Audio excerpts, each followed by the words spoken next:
আসসালামু আলাইকুম। সংবাদে আপনাদের সবাইকে স্বাগত জানাচ্ছি। আমি ফিরোজ তোহা। শুরুতেই সংবাদ শিরোনাম। বাংলাদেশের সর্বশেষ গুরুত্বপূর্ণ আপডেট সংবাদে আপনাকে স্বাগত। শুরুতেই সংবাদ শিরোনাম, পরে বিস্তারিত। শুরুতেই জানাবো, চট্টগ্রামে অবরোধ, পাল্টাপাল্টি ধা পাল্টা ধা, গাড়ি ভাঙচুর। মাওলানা মোহাম্মদ রইসুদ্দিন হত্যার বিচারের দাবিতে চট্টগ্রামের বিভিন্ন এলাকায় সড়ক অবরোধ ও বিক্ষোভ করেছে আহলে সুন্নাত ওয়াল জামাতের নেতাকর্মীরা।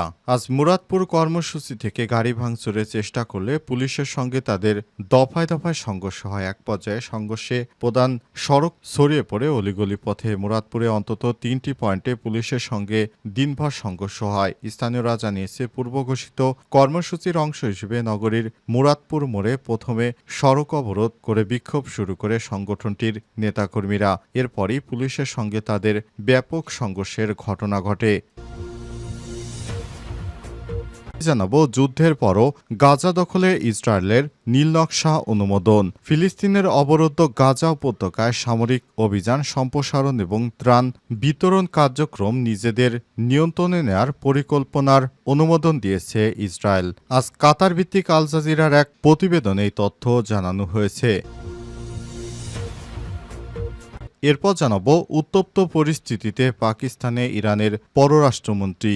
কাশ্মীরের পেহেলগামে ভয়াবহ সন্ত্রাসী হামলার পর ভারত ও পাকিস্তানের মধ্যে উত্তেজনা তীব্র আকার ধারণ করেছে। হামলার জন্য পাকিস্তানকে দায়ী করলেও ভারত এখনও পর্যন্ত কোনো প্রমাণ তুলে ধরতে পারেনি। তবে পরিস্থিতি অস্থিতিশীল হয়ে উঠেছে। যে কোনো সময় নতুন যুদ্ধ লেগে যেতে পারে। এরই মধ্যে এবার পাকিস্তানে এসেছেন ইরানের পররাষ্ট্রমন্ত্রী আব্বাস আরাগচি। এদিকে দ্য নিউ ইয়র্ক টাইমসের বিশ্লেষণ, ভারতকে মোকাবেলায় প্রকাশ্যে আসছেন পাকিস্তানের সবথেকে ক্ষমতাধর ব্যক্তি। কাশ্মীরের সন্ত্রাসী হামলার ঘটনায় দুই প্রতিবেশী রাষ্ট্র ভারত ও পাকিস্তানের মধ্যে দীর্ঘদিনের বৈরিতা নতুন মাত্রা পেয়েছে। এই ঘটনার পর ভারতের মোকাবেলা আড়াল থেকে প্রকাশ্যে আসছেন পাকিস্তানের সবথেকে ক্ষমতাধর ব্যক্তি সেনাপ্রধান জেনারেল আসিম মুনির। জানাবো, ১৩ কোটি ডলারের মার্কিন সামরিক সরঞ্জাম কিনছে ভারত। ইন্দো প্রশান্ত অঞ্চলে নিরাপত্তা জোরদার করতে ভারতের কাছে ১৩ কোটি ১০ লক্ষ ডলারের সামরিক সরঞ্জাম বিক্রির অনুমোদন দিয়েছে যুক্তরাষ্ট্র। এই সরঞ্জামের মধ্যে রয়েছে উন্নত সি ভিশন সফটওয়্যার, প্রশিক্ষণ ও প্রযুক্তিগত সহায়তা। যুক্তরাষ্ট্রের পররাষ্ট্র দপ্তর জানিয়েছে, এই বিক্রয় যুক্তরাষ্ট্র ভারত কৌশলগত সম্পর্ক আরও মজবুত করবে। প্রিয় দর্শক, এতক্ষণ শুনছিলেন সংবাদ শিরোনাম, এবারে বিস্তারিত।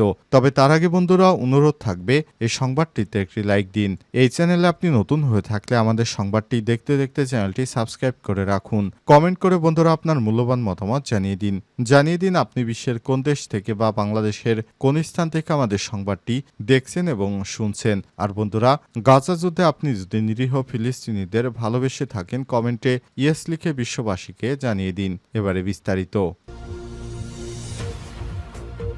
চট্টগ্রামে অবরোধ, পাল্টাপাল্টি ধাওয়া, গাড়ি ভাঙচুর। মাওলানা মোহাম্মদ রইসুদ্দিন হত্যার বিচারের দাবিতে চট্টগ্রামে বিভিন্ন এলাকায় সড়ক অবরোধ ও বিক্ষোভ করেছে আহলে সুন্নাত ওয়াল জামাতের নেতাকর্মীরা। সোমবার সকালে মুরাদপুরে কর্মসূচি থেকে গাড়ি ভাঙচুরের চেষ্টা করলে পুলিশের সঙ্গে দফায় দফায় সংঘর্ষ হয়। এক পর্যায়ে সংঘর্ষের প্রধান সড়ক থেকে ছড়িয়ে পড়ে গলিপথে। মুরাদপুরে অন্তত ৩টি পয়েন্টে পুলিশের সঙ্গে দিনভর সংঘর্ষ হয়। স্থানীয়রা জানিয়েছে, পূর্ব ঘোষিত কর্মসূচির অংশ হিসেবে নগরীর মুরাদপুর মোড়ে প্রথমে সড়ক অবরোধ করে বিক্ষোভ শুরু করেন তারা। সংগঠনটির নেতাকর্মীরা একই সময় জিসি মোড়, একে খান গেট, আন্দারকিল্লা, অক্সিজেন মোড় সহ শহরের গুরুত্বপূর্ণ পয়েন্টগুলো অবরোধ করে বিক্ষোভ করতে থাকে।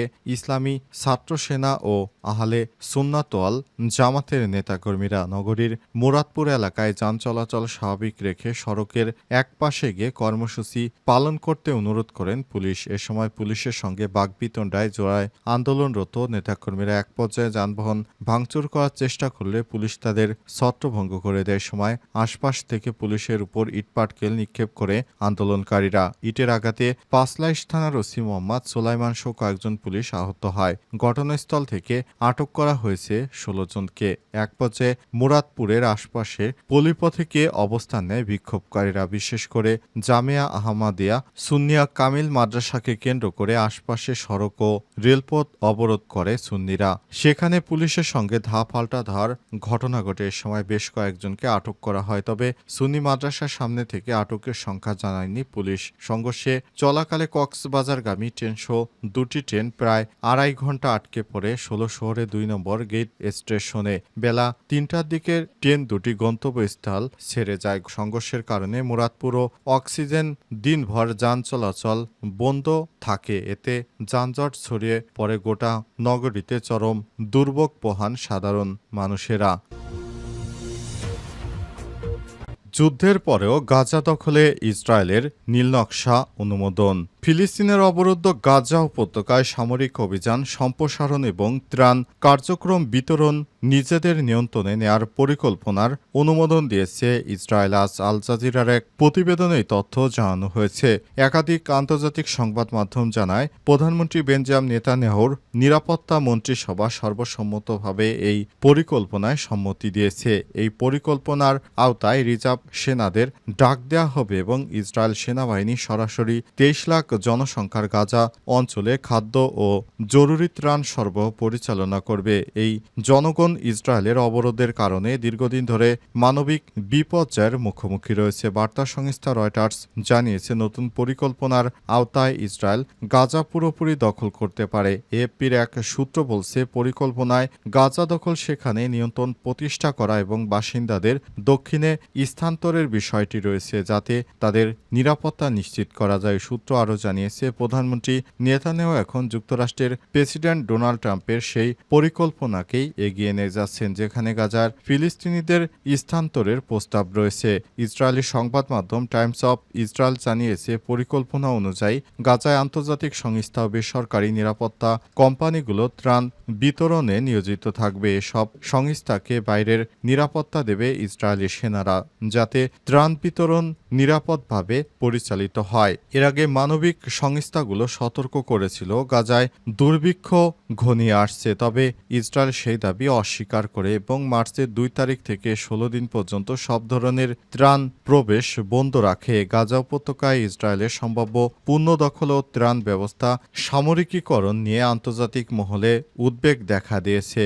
মানবাধিকার সংস্থাগুলো বলছে, এটি শুধু মানবিক সংকটই বাড়াবে না, বরং যুদ্ধ অপরাধের আশঙ্কাও উস্কে দিচ্ছে। বর্তমান গাজার অবস্থা চরম মানবিক বিপর্যয়ের দিকে এগোচ্ছে। খাদ্য, পানি, ওষুধের অভাব, প্রতিদিন মৃত্যুবরণ করছে হাজার হাজার সাধারণ মানুষ, যার অধিকাংশই নারী ও শিশু।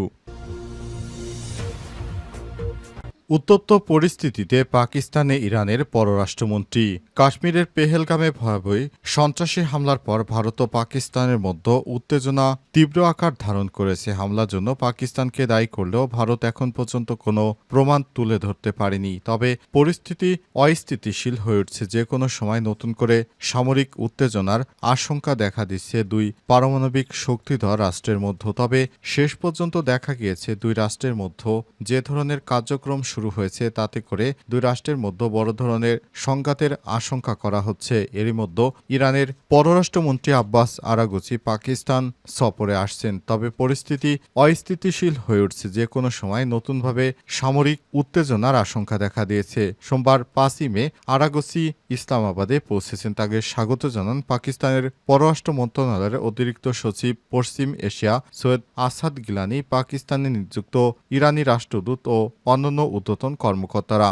দেশটির সংবাদ মাধ্যম দ্য এক্সপ্রেস ট্রিবিউনের প্রতিবেদনে বলা হয়েছে, এই সফরে দ্বিপক্ষীয় সম্পর্ক জোরদার এবং পারস্পরিক স্বার্থ সংশ্লিষ্ট সব ক্ষেত্রে সহযোগিতা বৃদ্ধির বিষয়টি প্রাধান্য পাবে। সফরকালে ইরানের পররাষ্ট্রমন্ত্রী প্রেসিডেন্ট আসিফ আলী জারদারি, প্রধানমন্ত্রী শেহবাজ শরীফ এবং উপপ্রধানমন্ত্রী ও পররাষ্ট্রমন্ত্রী মোহাম্মদ ইসাক দাস সহ গুরুত্বপূর্ণ নেতাদের সঙ্গে বৈঠক করবেন। তারা সবাই মিলে কিভাবে পরিস্থিতি সামাল দেওয়া যায় বিষয়টি নিয়ে আলাপ আলোচনা করবেন, এমনটাই জানা গেছে। দ্য নিউ ইয়র্ক টাইমসের বিশ্লেষণ, ভারতকে মোকাবেলায় প্রকাশ্যে আসছেন পাকিস্তানের সবথেকে ক্ষমতাধর ব্যক্তি। কাশ্মীরে সন্ত্রাসী হামলার ঘটনায় দুই প্রতিবেশী রাষ্ট্র ভারত ও পাকিস্তানের মধ্যে দীর্ঘদিনের বৈরিতা নতুন মাত্রা পেয়েছে। এই ঘটনার পর ভারতের মোকাবেলায় আড়াল থেকে প্রকাশ্যে আসছে পাকিস্তানের সবথেকে ক্ষমতাধর ব্যক্তি, সেনাপ্রধান জেনারেল আসিম মুনির। আড়াল থেকে কাজ করতে পছন্দ করেন তিনি। তবে কাশ্মীরে হামলার পর ভারত বিরোধী কড়া ভাষায় হুঁশিয়ারি উচ্চারণ করে নতুন করে উত্তেজনার মাত্রা বাড়িয়েছেন আসিম মুনির। কাশ্মীরে হামলার ঘটনায় পর্যটকদের উপর চালানো হামলার ঘটনাটি ছিল সাম্প্রতিক বছরগুলোর মধ্যে সবথেকে প্রাণঘাতী।